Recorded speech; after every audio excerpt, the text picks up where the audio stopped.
Imagine this. You have waited years for this moment. You studied every single night after work. You memorized names, dates, and amendments.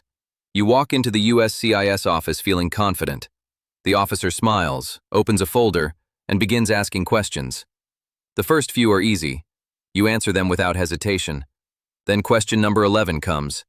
The officer reads it slowly. You freeze. The words sound familiar, but the answer you prepared does not match what they are asking. Your mind goes blank. Seconds feel like minutes. You stammer. You guess. The officer marks something on the paper. Then question 12 hits. Again, you are stuck. By question 15, you have 9 wrong answers, and the officer stops the interview. Not because you passed, because you failed. The interview is over. Your citizenship dream just ended in that chair. And the worst part? You studied the wrong way. This is not a scare story. This is happening right now across the United States in 2026. And today, I'm going to show you exactly which 5 trick questions are catching people off guard, why the new test is so much harder than what you expected, and the exact answers that will get you through this interview on your first attempt. Let me start with what changed, and why this matters to every single person watching this video right now. On October 20th, 2025, USCIS officially launched the 2025 Naturalization Civics Test. If your N400 application was filed on or after that date, you are taking this new version. There is no choice. There is no going back to the old test. And here is the number that should wake you up. The old test had 100 questions, and the officer asked you 10. You needed 6 correct to pass. That is a 60% passing score with a small question pool. The new test has 128 questions. The officer now asks you up to 20 questions, and you need to get 12 correct. That means you can only afford to get 8 wrong. Get 9 wrong and the officer stops the interview immediately. You failed. Let me put that into perspective. Under the old test, the pass rate on the first attempt was about 91%. Since this new test launched, denial rates during the first 6 months of 2025 jumped to 9.9%, compared to 7.9% in the last 6 months of the previous administration. That is a 25% increase in denials. And that number includes people who failed the civics portion, the English portion, and other eligibility grounds. But immigration advocates and attorneys across the country are reporting that the civics section is where most people are stumbling. Now here is what most people do not realize. The 128 questions are not just the old 100 with 28 extras tacked on. USCIS restructured the entire question bank. They added questions about federalism, about constitutional amendments that were never on the old test, and about civic concepts that require you to actually understand how the government works, rather than just memorize a one-word answer. The Trump administration's position, stated publicly by USCIS, is that American citizenship should require applicants to demonstrate that they are, in their words, fully assimilated and will contribute to America's greatness. So now let me get to the part you have been waiting for. The 5 trick questions that nobody expects. These are not obscure questions from the back of the study guide. These are questions that look simple on paper, but destroy people in the interview room because of how they are worded, what the officer expects, and what most applicants prepare incorrectly. Trick question number 1. What is the form of government of the United States? This sounds like an easy question, but here is where people fail. Most applicants say democracy. That answer is not on the accepted answer list. The correct answers are republic, constitution-based federal republic, or representative democracy. If you just say democracy without the word representative in front of it, the officer can mark it wrong. This question has 3 acceptable answers, but none of them is the single word democracy. Most study apps and flashcard sets from third parties teach it incorrectly. Only the official USCIS study materials have the right answers. This one question alone has tripped up thousands of applicants because they studied from the wrong source. Trick question number 2. What does the 10th Amendment do? This question did not exist on the old 100-question test. It is brand new in the 128-question version. Most applicants have never even heard of the 10th Amendment before they start studying. The correct answer is that the powers not given to the federal government belong to the states or to the people. But here is the trap. Many people confuse this with the Bill of Rights in general, or they try to describe the First Amendment, or they say something about individual rights. The officer needs to hear the specific concept of reserved powers. If you cannot articulate that the 10th Amendment is about dividing power between federal and state governments, you will get this wrong. This is a concept question, not a memorization question. That is the new pattern of this test. Trick question number 3. Why do U.S. representatives serve shorter terms than U.S. senators? This question does not appear on the old test either, and the answer is not because the Constitution says so. The accepted answer is to more closely follow public opinion. Think about that for a moment. This is not asking you a fact, it is asking you to explain a principle of American government. Most applicants are prepared for what and who questions. They are not prepared for why questions. The 2025 test has significantly more why questions than the old version, and this is where the failure rate is climbing. Trick question number 4. Name 5 of the 13 original states.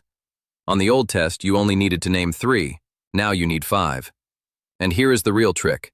During the interview, nerves take over. You might remember 4 states easily, but then your mind goes blank on the 5th.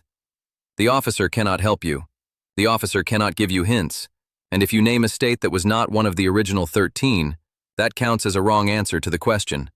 You do not get partial credit for getting 4 out of 5. Many applicants confuse states like Maine, Vermont, or Ohio as original colonies. They were not. The 13 original states are New Hampshire, Massachusetts, Rhode Island, Connecticut, New York, New Jersey, Pennsylvania, Delaware, Maryland, Virginia, North Carolina, South Carolina, and Georgia. Pick your 5 right now. Practice saying them out loud every single day until the interview. Always use the same 5. Never change them. Trick question number 5. Name 2 important ideas from the Declaration of Independence and the U.S. Constitution. This question is a trap because it combines 2 documents into one question. Most applicants prepare for each document separately. When the officer asks this combined question, people panic because they are not sure if the officer is asking about one document or both. The accepted answers include equality, liberty, social contract, natural rights, limited government, and self-government. You need to name 2, but the trick is that you must give answers that apply broadly to both founding documents, not specific clauses from one. If you say, life, liberty, and the pursuit of happiness, that only applies to the Declaration.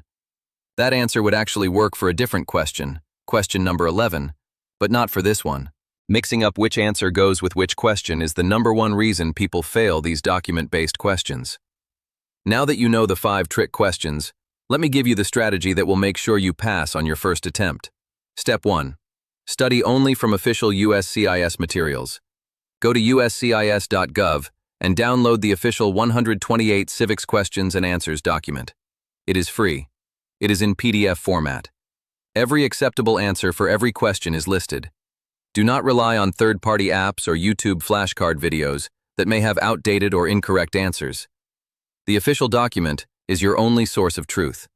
Step 2. Focus on the why questions first. Go through all 128 questions and separate the what and who questions from the why and how questions. The why questions are harder because they require understanding, not memorization.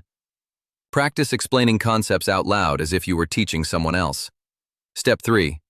Use the 65-20 exemption if you qualify. If you are 65 years old or older and have been a lawful permanent resident for 20 or more years, you only need to study 20 questions marked with an asterisk. The officer will ask you 10 of those, and you need to get 6 correct. You can also take the civics test in your native language. This exemption has not changed under the new test. Many eligible applicants do not know about it. Step 4. Practice with mock interviews. The civics test is oral. The officer reads the question. You answer out loud. Reading answers silently from a page does not prepare you for the pressure of speaking in front of a USCIS officer. Practice with a family member, a friend, or even in front of a mirror. Say the answers out loud at least 50 times before your interview date. Step 5. Know your changing answers. Some questions on the test have answers that change based on current events. Question 23 asks for your state's U.S. senators. Question 29 asks for your U.S. representative. Question 30 asks for the Speaker of the House. Question 38 asks for the President. Question 39 asks for the Vice President. Question 57 asks for the Chief Justice. Question 61 asks for your governor. All of these answers must be correct as of the date of your interview. Visit uscis.gov/citizenship/test updates before your interview to confirm the current answers. Getting one of these wrong because someone left office last month would be a devastating mistake. Now let me tell you about the timeline you are working with. Right now in 2026, the average N-400 processing time is between 5 and 8 months from filing to interview. But some field offices are reporting wait times of 18 to 24 months due to a USCIS backlog that has grown to over 630,000 pending naturalization cases as of January 2026. That means, if you are filing your N-400 today, your interview could be anywhere from late 2026 to early 2027. You have time to prepare, but you need to start now because this test is not getting easier. One more thing you need to know. If you fail the civics test at your first interview, USCIS gives you one more chance. You will be scheduled for a second interview within 60 to 90 days, where you retake only the portion you failed. But if you fail that second attempt, your N-400 application is denied. You would then need to refile, pay the filing fee again, and start the entire process over. That is why getting it right the first time is so important. Let me leave you with this. The path to American citizenship has never been handed to anyone. It requires effort. It requires study. And now, with 128 questions, 20 asked in the interview room, and a passing score of 12 correct, it requires real preparation. But you have everything you need. The questions are public. The answers are published. The study materials are free. The only thing standing between you and that oath ceremony is whether you put in the work starting today.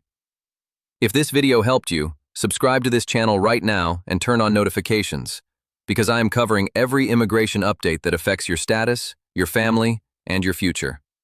Share this video with anyone who is preparing for their citizenship interview. Drop a comment below telling me which state you are filing from, and I will keep you posted on processing times and field office updates for your area. And remember, this is educational information only and not legal advice. For your individual situation, always consult with a qualified immigration attorney. Your American dream is 12 correct answers away. Start studying today.